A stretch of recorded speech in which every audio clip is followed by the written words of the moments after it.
Bonjour et bienvenue à Vauban au chalet. Un nouvel épisode où aujourd'hui, on a la chance de recevoir Catherine Privé, présidente et chef de la direction chez Alia Conseil. Bonjour Catherine. Bonjour Hugues, Ça va bien? ça va bien toi? Ça va super bien, merci. Dans un bel environnement? Oui, avec le foyer, toute l'équipe.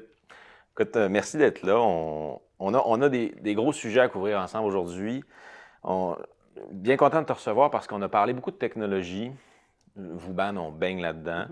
Maintenant, il y a tout le volet humain et j'oserais dire aussi l'impact dans les organisations même on va passer par la crise du COVID ou la crise que la pandémie a engendrée et aussi les technologies au travers de tout ça. Fait qu'on a quand même pas mal de choses de bons sujets. Mais avant toute chose, Alia Conseil, vous êtes en développement organisationnel, formation, mais dis-moi en plus si tu me présentes Alia en quelques mots. Oui, Alia Conseil, une firme en développement organisationnel, formation, une belle équipe d'une 50aine de personnes réparties avant la pandémie dans 3 régions, Montréal, Québec, Saguenay.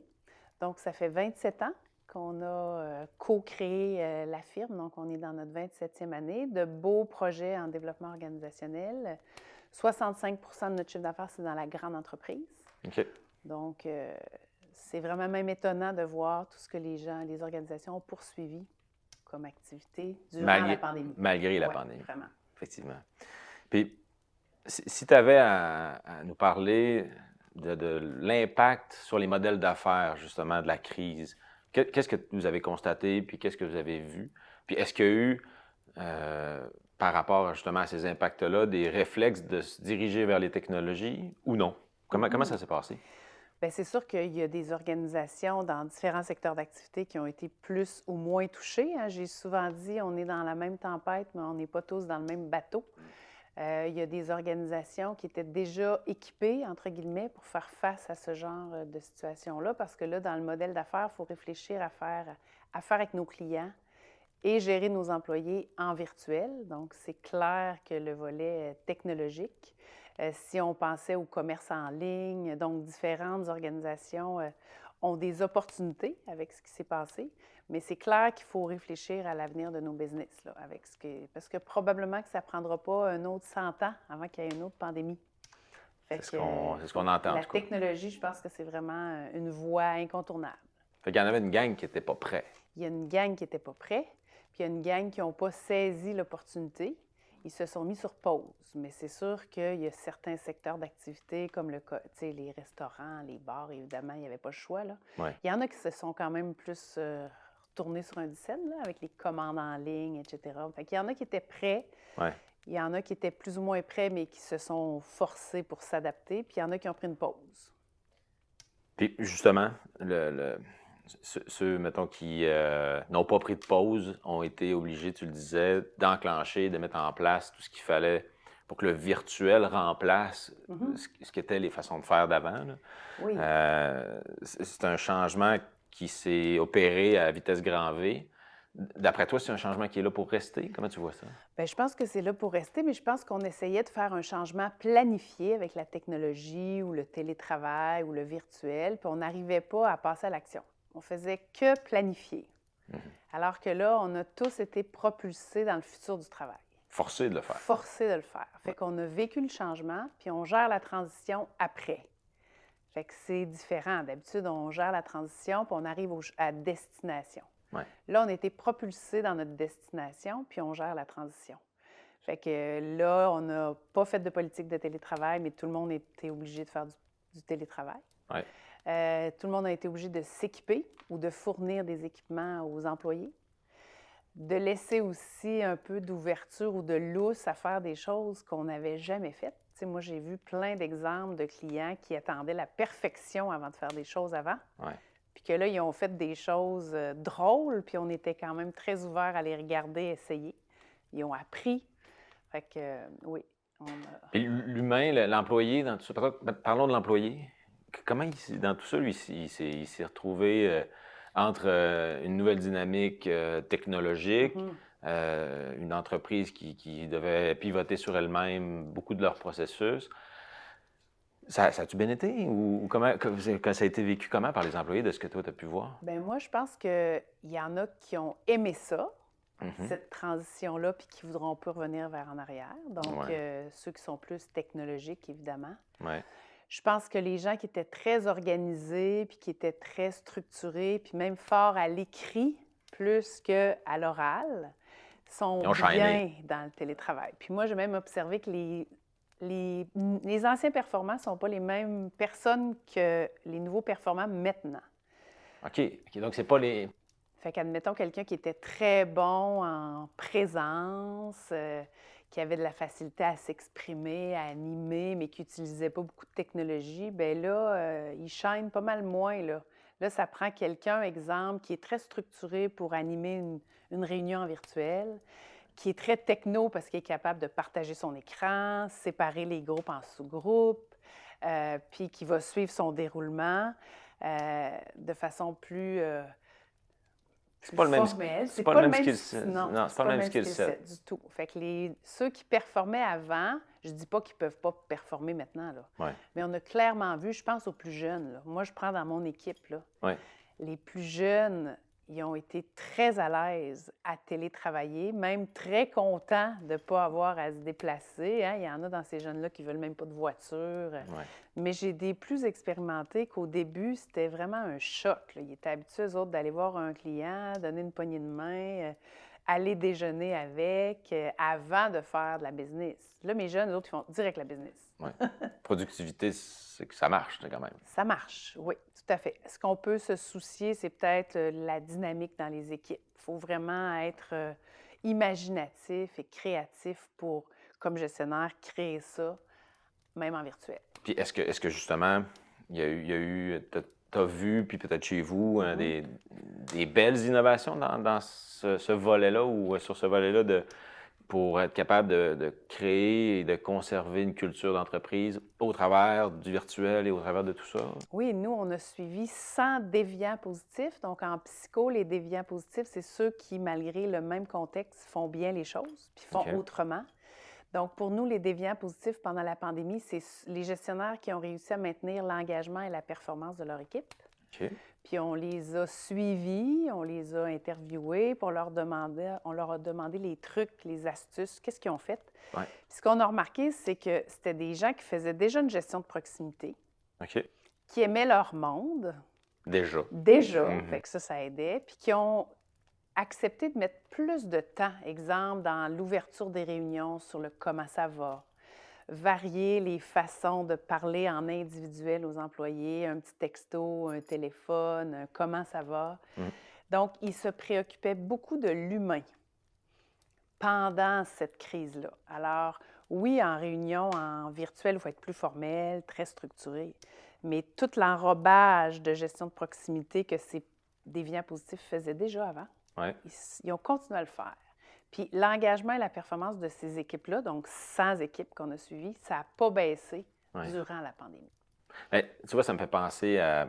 Il y avait eu un très bon article que moi j'avais adoré qui parlait de la collaboration humain-machine, là. Tout ce qui s'en vient, puis tu sais qu'on est des fans finis de technologie, puis c'est Oui. là-dedans qu'on œuvre avec nos clients.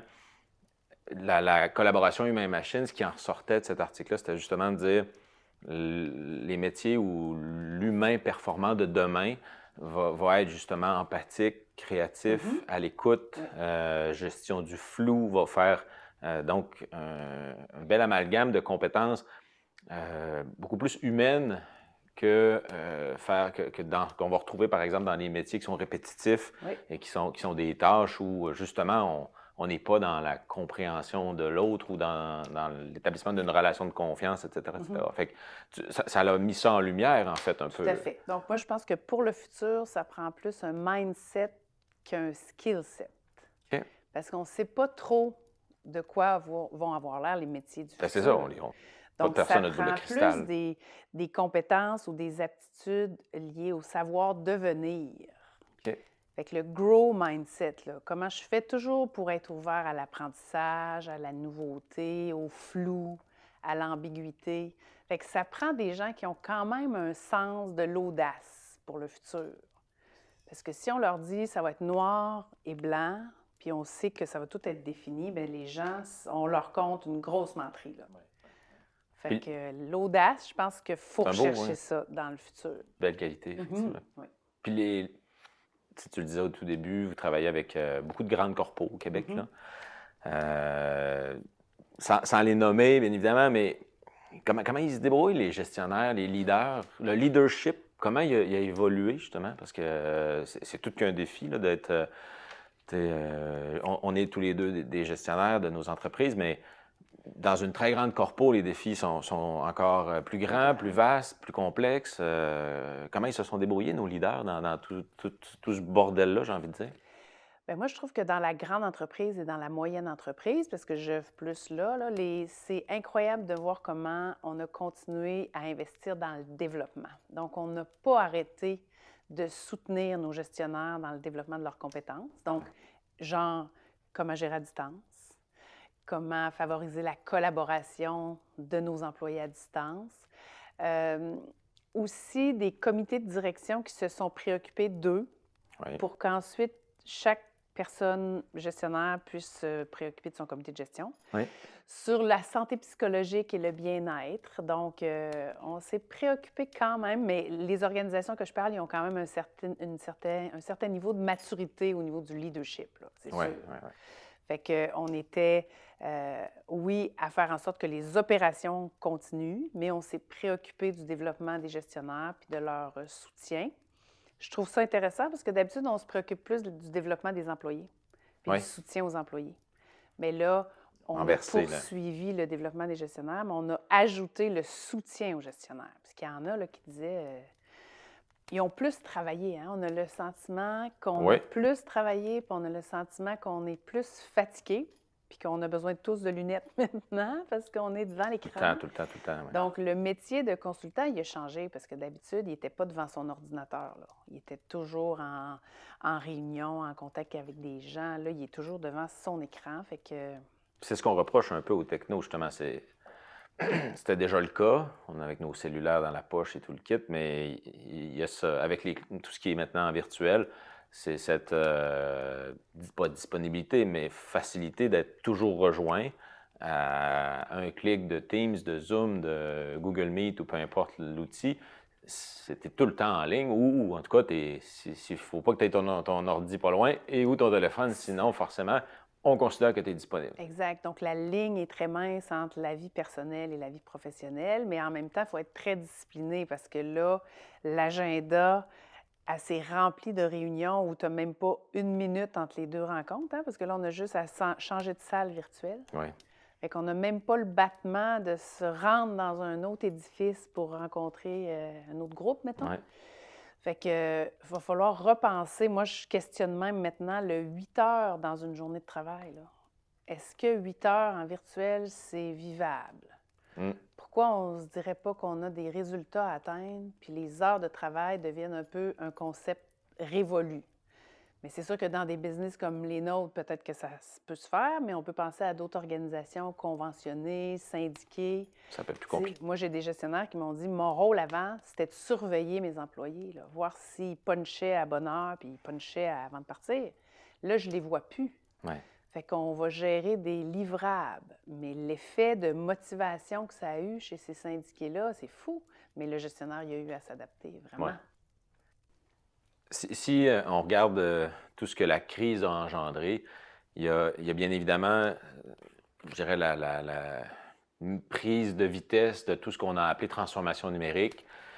Souvent même, on dit que les entreprises maintenant sont forcées d'innover, principalement technologiquement. Puis comme je le disais tantôt, oui, c'est notre dada, mais moi, je suis bien curieux de t'entendre sur est-ce que tu trouves que les entreprises ont saisi la balle au bon puis ont vu l'opportunité que la crise, à la limite, a mis en lumière ou non? Bien, je pense que pour continuer les opérations, les entreprises n'ont pas eu le choix de saisir l'opportunité de la technologie. Mais on a fait bien ou moins bien, là. Il y en a qui étaient déjà bons dans l'utilisation de Oui, différentes plateformes, que ce soit pour l'animation de réunions virtuelles ou les plateformes collaboratives. Il y en a qui étaient déjà avancés et qui ont continué. Mais sinon, si on voulait poursuivre nos opérations, on n'avait pas le choix de faire le saut dans la technologie, mais on a accepté que ce soit imparfait. Fait que moi, j'ai vu des clients là, qui avaient de la difficulté, mais qui essayaient.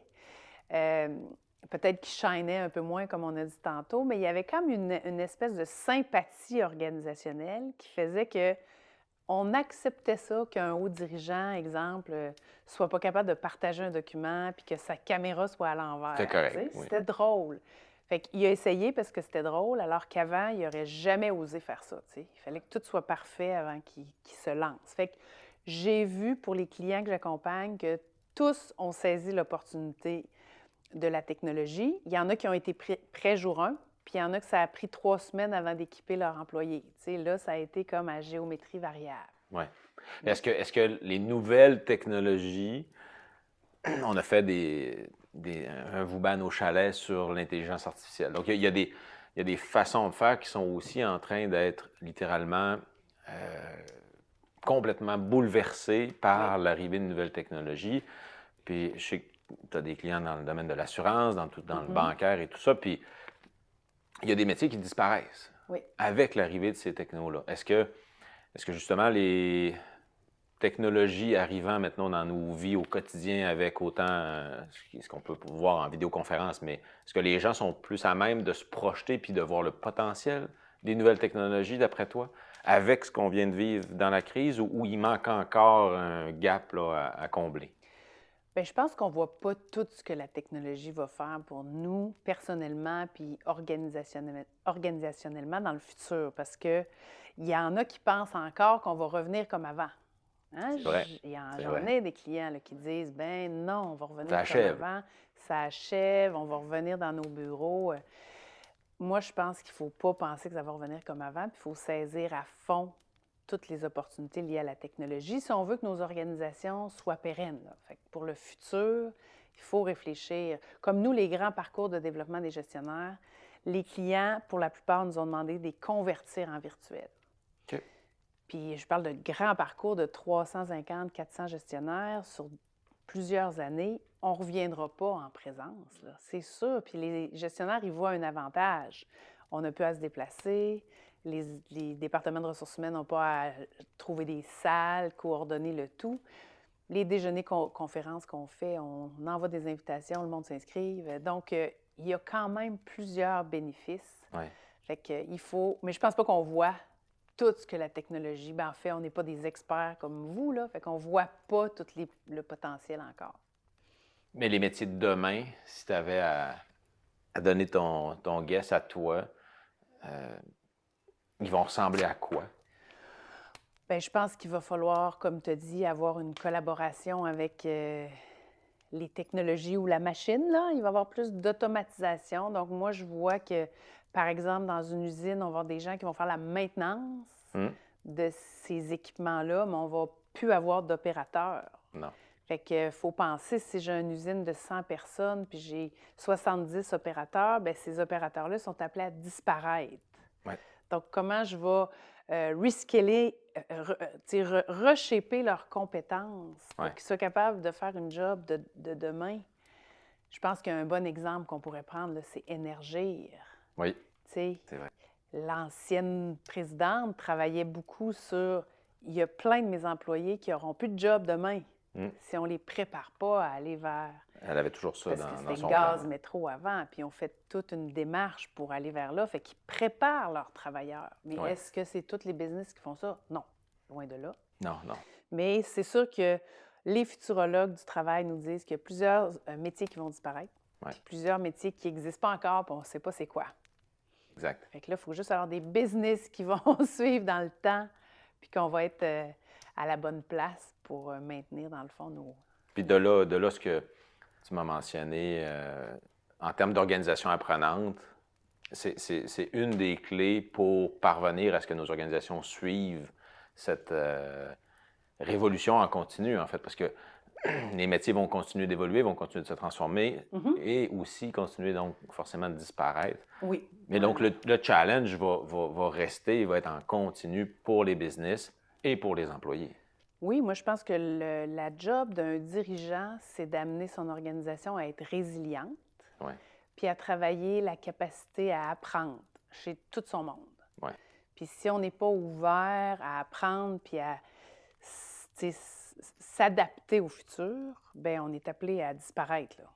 Fait que les dirigeants doivent donner le goût au futur. Fait qu'il y a des employés qui vont être très motivés par ça, parce qu'ils ont déjà ce grow mindset. Mm. Puis il y en a d'autres qui vont être super stressés par le futur. Fait qu'il faut voir qu'est-ce qu'on fait avec ça. Mais on a des beaux exemples là, pendant la pandémie. Il y a des chômeurs pandémiques. Oui. Puis il y a des programmes du gouvernement qui permettent maintenant de tout retravailler les compétences de ces travailleurs qui étaient dans la restauration, par exemple, puis qui vont s'en aller travailler dans des usines, puis qui vont avoir des compétences plus 4.0. Oui. C'est excellent, ça aussi, pour l'économie du Québec, là. Absolument. C'est ce qu'on. Puis, tu sais, toute la notion de connaissance, des technologies, là, c'est un thème qui commence à être très popularisé ou de plus en plus popularisé, puis tant mieux. Moi, j'en parlais pour en avoir lu des bons articles il y a déjà plus d'1 an et demi, mais ce qu'on appelle maintenant la littératie numérique, c'est toute la notion d'avoir au moins une compréhension minimum de qu'est-ce que ça mange en hiver, les technos. Oui. Là. Puis juste au moins comprendre et arriver à se poser la question de comment il marche mon téléphone cellulaire, puis pourquoi il sait en tout temps où je suis, puis pourquoi ci, puis pourquoi ça, avec des choses qu'on utilise dans notre quotidien. Tout à fait. Puis après ça, être capable de répercuter cette compréhension-là dans notre environnement de travail et y voir potentiellement des opportunités. Fait que ça aussi, ça fait partie de... On pourrait le rattacher à l'organisation apprenante qui doit chercher des employés curieux, Oui. puis avec peut-être une littératie numérique minimum. Ça va peut-être devenir des critères d'embauche, ou Oui, c'est bien, peut-être déjà le cas. On le sait qu'au Québec, justement, les programmes que je parlais, là, ils visent le développement de la littératie numérique chez nos travailleurs québécois. Parce que, donc, on est là. Mais je Tant pense mieux. qu'il faut trouver des employés curieux, des employés audacieux, mais aussi qui vont être capables d'utiliser la technologie. La techno. En terminant, si tu avais à donner quelques conseils aux gestionnaires, entrepreneurs, leaders, pour justement bien gérer la suite, parce que l'on s'entend, on est en mars, mais c'est pas fini. Non seulement la crise, mais on vient de se le dire, la transformation de nos organisations va se poursuivre, même après la pandémie. Tu donnerais quoi comme conseil à ces entrepreneurs-là, gestionnaires, leaders, peu importe? Bien, j'en donnerais 3. Le premier, ce serait de ne pas attendre justement que ce soit passé, là. Je pense que dans toute bonne crise, il y a vraiment des opportunités à saisir. Puis s'ils n'ont pas déjà commencé à entreprendre des innovations ou des changements, ils ont perdu déjà des beaux mois, là. Fait que ne pas attendre que ça finisse. Ouais. Puis on sera prêt pour autre chose, hein, même si ça finit bientôt. Bon. Fait que ça serait mon premier. Le deuxième, ce serait de ne pas penser que ça va revenir comme avant. Puis qu'on va juste faire un petit peu d'amélioration continue avec ce qu'on a appris pendant la crise. Non. C'est vraiment de dire, c'est totalement une nouvelle réalité. Ouais. Puis essayons de penser en dehors de la boîte qu'on était avant. Fait que pas revenir en arrière. Puis le troisième, je dirais aussi de donner l'exemple, puis de prendre soin d'eux. Ils ne peuvent pas travailler tout le temps en continu. Puis je vois des gestionnaires essoufflés, avec une fatigue cognitive. Fait que ça envoie toute cette onde-là dans leur entreprise. Donc, comment faire pour rester en forme, rester alerte dans cette nouvelle réalité-là d'hyper-connexion, justement. Hyper-connecté. Merci beaucoup, Catherine. Bien, C'est très, très instructif. Merci, Hugues. Merci tout le monde. À la prochaine.